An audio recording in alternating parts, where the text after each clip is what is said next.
정선이 사직단도가 있는데 지금 이 그림은 지금 있는 거하고는 약간 다릅니다. 여기 사직단 있고 이쪽이 사직서라고 하는데 오늘 와서 보니까 빠졌는데 정선의 그림 사직송이라는 게 굉장히 유명합니다. 그림 중에 소나무가 오래된 소나무가 막 이렇게 쭈글쭈글한 걸 사직송이라고 해서 그거가 어딨냐면 사직서 뜰에 있다고 그랬어. 사직서 뜰이라는 데가 어딨냐면 사직단 바로 옆에 북쪽 뒤쪽으로 사직동사무소 그 뒤쪽으로 어린이 도서관인가 있는데 짜리예요.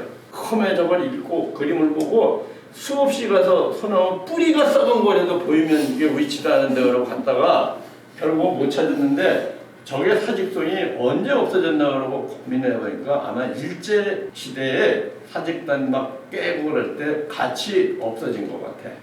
그러니까 이전에는 정선이 때까지 있었고 그림을 이게 잘못 그렸다고 지금 보는 거를 왜 그러냐면 이 사단 직단이 북쪽을 향해 본다고 기록에 나와요. 북쪽에서 이게 출입문이 큰 출입문이 있는 거야. 그러면 이게 동쪽이고 이게 남쪽이죠. 이게 서쪽이고. 근데 이 문이 사실은 이쪽에 있어야 돼. 이쪽에. 왜 그러냐면 터널로 가는 연대 이대로 가는 길 뚫린 거 있지. 다시 뚫린 건데 원래 사직단 문이 15m 뒤로 와가지고 됐고 원래 문자리는 길 가운데에 있어. 가운데 자리야. 그래서 이 문 때문에 약간 착각을 좀 하게 만드는 거야. 이게 정문인가? 원래 정문은 이게 산문 즉 커야 되는데 이걸 그려놓고 맞춰가지고 혼란을 거겠는데 이쪽에 있어야 돼 그림이. 그래서 이 그림이 정선이 그린 그림이 맞는가? 나는 그 의구심도 좀 갖게 하는 거. 고대 박물관에 있는 방은 김홍도 그림이 북이령도라는 그림이에요. 북이령, 북이영 이렇게 있는데 그거는 훈련도감에 속해 있는데 우리 궁궐이 경복궁은 폐허됐었고 그 다음에 청덕궁, 청경궁, 경희궁 그래서 임금들이 임진왜란 이후에는 옮겨 다니는데 주로 경희궁 쪽하고 청덕궁, 청경궁 여기를 자로 옮겼어요. 근데 이 북이령은 임금이 가 있는 궁궐 북쪽에서 마치 수방사가 경호, 대통령 경호하는 듯한 그걸로 옮겨야 되는데 이걸 청덕궁 후원에 있다고 하는데 이 그림을 보고 내 눈에는 이게 제일 먼저 들어오는 거야. 이렇게 생긴 거가 지금 황학정이라고 불리는 뒤에 등과정이라고 여기에 등과정이라고 각이 돼 있는 게 있어요. 지금 황학정 뒤에 백악산 순환도로가 김신조 이후에 이렇게 납니다. 요 앞으로 지금 길 난 게 바로 여기 그래서 길 옆에 여기 딱 내려앉아 있어. 길 나고 그리고 요 밑으로 황학정이라는 건물이 지금 있고 활을 여기서 이렇게 쏘지. 지금 이거는 여기서 동쪽에 기대서 인왕산자락에 기대서 서쪽으로 향해 쏘는 거야. 근데 이게 언제 김신조가 와서 난리치고 난 다음에 이게 바뀌었어요. 바로 여기 지금 바위가 뭐 하나 보이지? 이게 이제 뒤에 보면 관암 석조라는 그 팔경 시가 있는데 바로 요게 그거야. 내가 며칠 전에 갈 때는 여기 관역 연습하는 관역 3개인가가 놓고 여기서 이렇게 관역 맞추는 흉내를 내는 뭐가 있더라고. 그래서 이게 잘못이고 황학정 팔경이라고 하는 거는 1928년인가 경희궁을 해체해가지고 여기저기다가 막 주고 팔아먹고 그러면서 거기에 이제 황학정이라는 정자가 거기 있는 걸 일로 보낸 거예요. 그래서 여기 활트 이름이 황학정으로 완전히 지금까지 써먹고 있는 건데 원래는 아니고 이 손한근이라는 사람이 썼어요. 금암 손한근이가 지가 썼다고 제했다고 무진년이 1928년인가 아마 그럴 거야. 그때 지가 잘났다고 화학적 팔경 그래서 백악청은 관암석조 아까 그 관암석조라는 게 그겁니다. 뒤져보니까 친이에 했던 아저씨야. 근데 이게 안 걸릴 줄 알았지 저도. 이게 바로 화학적 뒤에 있어요.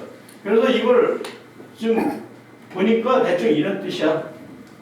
이런 뜻인데 이번에 내가 다시 읽으면서 이 내용을 바꿨어요.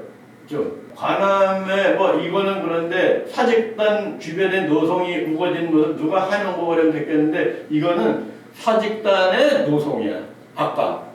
그래서 이거를 내가 읽으면서 이번에는 다 이거 글을 다시 손수 번역을 다시 해서 바꿨습니다.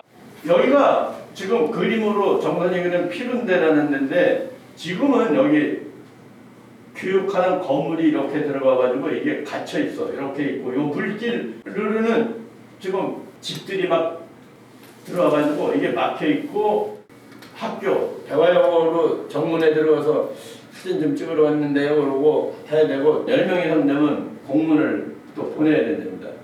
여기가 권율 장군이 가지고 있던 적이에요. 그러다가 이항복이가 가만히 보니까 여기에 제주가 있으니까 딸을 하나 팔아먹어야 되겠는데 어떡할까 그러다가 이항복한테 주면서 자기가 살던 집을 내놓고 집까지 다 때려주고 그 다음에 자기는 서대문 밖에 나갔어. 경성신문사인가 무슨 신문사 옆에 그 큰 나무 있는데 지금 인왕산자락으로 이사를 문 밖으로. 그래 이항복이 이제 경주 이신 애들이 자기 어쩌고 그랬는데 여하튼 그 후손들이 그래서 피룬대라는 갑자 뭐 이거는 이항복이가 직접 쓴 걸로 지금 돼 있어요.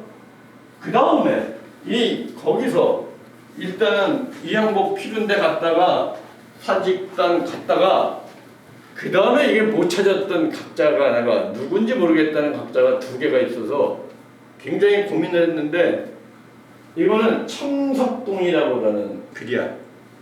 이게 누군지를 이제 찾았어요. 동국여지 비고를 보면 남산자락에 유명한 사람들이 살았던 이름이 쭉 나오는데 거기 김석주라는 사람이 나와. 김석주가 얼굴 생긴 꼬라지가 꼭 호랑이 같이 돼서 호랑이상이라서 그 남산자락에 있어서 하여간 정자 이름인가를 뭐라고 쳤다고 이제 얘기가 나오는데 이 북부 지금 이 우리는 이게 북부의 한쪽 서쪽 모서리 부분인데 북부에 김석주 집이 또 나와. 그래서 가만히 보니까 김석주가 어느 때 살았냐면 송시회라고 나이는 차이는 있지만 같이 그러니까 효종 말년 경종 때에서부터 숙종 때 뭐 감투를 쓰기 시작해서 저 삼상까지 올라간 사람인데 이 사람이 아주 이게 능란한 사람이야. 처세가 능란해서 노론 계열이 있는데 어떤 때는 송시열도 막 깨고 어떤 때는 이쪽하고도 뭐 잡고 뭐 그랬던 아주 기감이 되는 사람이야. 정계에서. 남산에 있을 때는 젊을 때 됐다가 이게 자기 권위가 크고 먹으라니까 바로 어디냐면 지금 공평동이라는 데에 이사하면서 자기가 그 동네 이름을 붙인 거야. 자기 집 청석동이라고. 남산은 멀으니까 가까운 데가 인왕산이니까 인왕산 쪽에다 뭘 잡아가지고 청석동이라고 각을 했을 가능성이 제일 많은 사람으로 지금 보여. 그래서 그게 없으면 내가 그렇다고 하는데 북부로 이사와서 지금 공평동에 지금 이문설렁탕 자리 이사한 자리 그 자리 예. 그래서 아 이게 맞구나 라고 이제 하나 찾은 거예요. 또 하나를 보니까 일세암이라는 게 있어. 이거는 이 바위를 깎아서 갈아내고 난 다음에 각을 또 한 거예요. 그러니까 꽤 센 놈이야 이런 거. 이거는 못 찾았어 아직도. 근데 봐요. 글씨도 굉장히 단단하게 썼고 이게 호가 일세암이라는 사람이 있을 거였는데 내가 박물관에 기증을 다 해서 조선시대 꽤 이름 있는 사람 이 호만 가지고 찾아내는 책이 있었는데 지금 죽어서 못 찾는데 일세암 이건 아직까지도 내가 못 찾는 겁니다. 여러분들이 찾으면 나한테 좀 알려줘. 고맙다고 할 테니까. 그런데 여기는 지금 못 들어가게 막았어. 구청에서. 내가 이거 찾아서 청소 좀 하고 관리하라고 그랬더니 심술이 났나봐. 자, 그런데 뭐가 중요하냐면 일세암 아까 청서방 아까 나무 때문에 안 보여서 그냥 지나갔지만 여기서 향하는 정면으로 향하는 데가 북쪽입니다. 무슨 얘기인지 알겠어? 북쪽인데 바로 이게 백악산이에요. 이게 인왕산 줄기가 내려오는 거예요. 그 사이에 보현봉, 문수봉 이 봉우리를 향했는데 안평대군 앵글이라고 설명도 하고 글도 쓰고 발표도 했고 뭐 그러는데 이거가 굉장히 화가라든지 문인들한테 중요한 영향을 준 거구나 라는 생각이 듭니다. 왜? 그 이 뒤에 화가들이 북쪽을 향해서 그린 그림이 많은데 그 앵글은 이거야. 위치에 따라서 인왕산 자락 밑에서는 거의 이 방향을 잡아서 자리 잡고 뭐 한 게 굉장히 많아요. 그래서 안평대군 앵글이라는 이름을 붙였는데 또 하나 재밌는 거는 광해군이 왕이 돼가지고 이궁을 많이 져요. 지금 서울 경찰청 짜리고 뭐고 또 저기 경희궁 짜리고 이거 다 광해군이 졌는데 아니 무슨 갑자기 무슨 왕기설이 어쩌고 근데 나는 사실은 풍수를 믿는 사람이 아니야. 풍수책은 많이 봤지만 그걸 믿지는 않아. 근데 실록에 광해군 줄을 봐가지고 딱 보니까 갑진, 의, 건, 신궁, 세문동 나오잖아. 세문동이라는 데가 지금 서울 경찰청 자리가 세문동이라는 데예요. 실록 글씨가 원래는 이렇게 쓰는 거야. 이 크기로. 여기만 작고 껴는 거야. 사관들이 쫙 적어놓은 걸 빼가지고 그냥 옮긴 겁니다. 그런데 요거는 왜 작을까? 여기 보니까 인왕산 안에 김을용이라는 놈이 이궁을 짓자고 청했는데 뭐라면서 세문동 즉 그 얘기가 끼어는 거야. 그러니까 광해군이 지금 뭐 이쪽에 인왕산 자락에 왕기가 서려서 어쩌고 저쩌고 한 거는 왜 그랬냐면 주변에 귀찮은 놈들 내쫓고 접근을 못하게 하려고 했던 것 같아요. 권력의 중심이 되면 그 주변으로 꼭 환이 돌듯이 권력이 센 것들이 붙어 먹는 거예요. 아까 그래서 김석주도 설명이 될 수 있는 거예요. 자 남산 자락에서 어디로 경복궁 근처까지 들어온 거. 경복궁하고 창덕궁 그 사이로 들어온 거 아니야 그게. 좌회정, 우회정, 좌회정까지 해먹고 나중에는 근본대에다 삭탈됐다가 다시 복구는 됐지만 광해군은 귀찮은 것들을 어떻게 좀 정리하고 싶어서 그때 했던 걸로 좀 보여집니다. 나는 정치사는 모르지만 그래요. 우리가 지금 서촌하고 뭐 이런 걸 설명하는데 굉장히 잘못 설명을 하고 잘못 인식 때문에 그래. 지금 이게 옛날에는 상업은행 효자동지점이고 대통령들이 돈 세탁하던 주로 은행이었었어.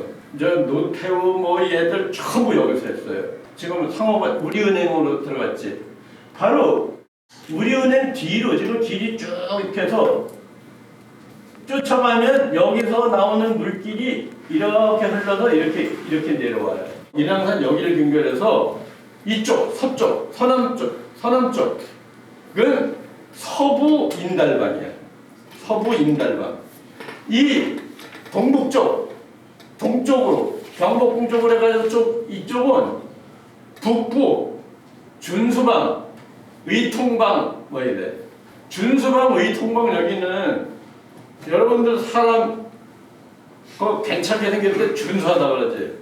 그 준수하다는 건 뛰어난다는 의미가 있지. 거기 사실은 왕손의 영역이라는 의미가 거기 들어가 있어. 정도전이가 지은 건데 정안군, 태종이 바로 이쪽에 있었어요. 그 다음에 주군, 강빈, 큰아들, 무안군은 바로 위쪽에 있었어. 근데 태종이 다 그냥 정리하고 죽이는 바람에 싹 없어졌지. 세종대왕이 거기 있을 때 나서 세종이 탄생한 데라고 그러지만 그거는 인왕동 쪽하고 누각동 쪽이고 통인시장 북쪽은 무안군 강비 아들이 살던 데야. 그 경계를 해가지고 정철이가 살던 집터는 세종 셋째 딸 안친애한테 죽산 안씨한테 시집갈 때 거기 띄워준 데고 다 왕실 집안이었다가 이게 언제 깨지나 하면은 세조가 지 형제 다 죽이고 뭐 누구 죽이고 했을 때 지금 밑에 동생 죽었잖아요. 우리 안동생이 죽었잖아요. 그때 자기한테 헌신적으로 이바지한 공로 있는 사람이 딱 하나입니다. 학조대사야. 그게 장동김 씨의 큰 집 아들이야. 그 다음에 또 하나가 있어. 세조의 처형의 남편이 이염의라는 놈이에요. 그게 저기 음종가 한 3, 4가에 사는데 백운동이라는 데로 이사 왔어. 세조가 왕이 되면서 성종은 손자야, 또 외손자. 왕이 되고 뭐 이러면서 그 임금이 있어야 될 영역에 치고 들어간 거 백운동이야, 초기에. 김수원이 시가 두 수가 있는데 이수 두 번째 시에 보면 그게 소상하게 나왔어. 앞으로 도당에 들어갈 거다. 그러니까 삼상 계열까지 들어갈 사람이구나라는 게 시 말미에요. 얼굴도 말솜씨도 하고 태도도 부드러졌고 어쩌고 당신 저 시끄러운 동네 살던 사람을 내가 옛날에 봤는데 그래가지고 시가 나와서 이게 세조가 사실은 왕실의 영역권을 자기 이 왕 되려고 해서 두 사람을 끌어들인 거라고. 하나는 학교대사 머물게 해서 장동 김씨가 계속 세거했던 거고, 또 하나는 이영애가 와서 살고 까불다가 죽고 난 다음에 거기가 허사모사 집이 헐렸다가 나중에 장동 김씨 후손 이제 장동 김씨 대가 막 퍼지면서 위아래로 굉장히 크게 확산이 돼요. 여하튼 지금 우리 지금 듣는 서촌 이런 얘기는 아무 근거가 없어. 서촌이라는 거는 원래 덕수궁 주변 외교가지, 그 당시 조선 후기에 거기가 서촌이야. 공식으로 나오는 거 서촌은 거기 얘기하는 거.